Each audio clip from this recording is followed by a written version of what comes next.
I'm on a solo trip and I'm actually leaving Thailand tomorrow to go to my next destination. I keep thinking of a really specific way that traveling solo has changed me and how it's given me confidence. And my last mango sticky rice. In 2013, I was granted a Fulbright grant to do an English teaching assistantship, and I was at a university in Spain. During this time, I did a lot of travel.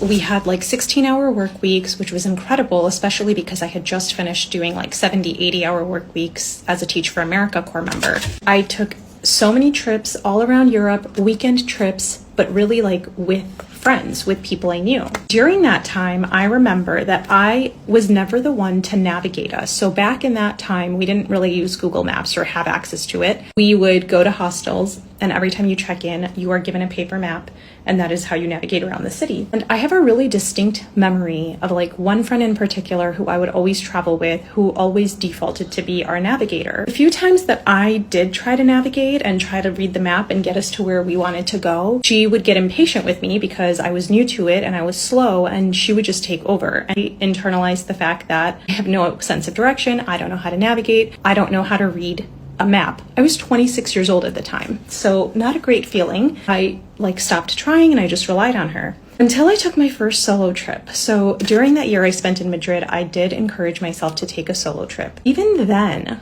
I got around the city, but I don't think I truly understood that I have become someone who knows how to navigate around places until a few years ago. I was in Paris for the maybe fourth time. A friend of mine, also in my graduate school program, we were there partly for school, partly for play, was like, I'm just relying on you to navigate me around the city and to know how to use the metro and to like tell me where to go. And I was like, wow, seems like such a basic thing, but it's like, hey, I am capable of figuring out how to navigate around cities alone. And that wouldn't have happened. I wouldn't have had to do that if I just continued to travel with other people and outsource that skill. That's one little example. When you add up all these little ways that you start to build confidence in yourself and build trust in yourself as a solo traveler, like that's what it looks like. It builds. It's not always, I took one solo trip and it completely transformed my identity and my life.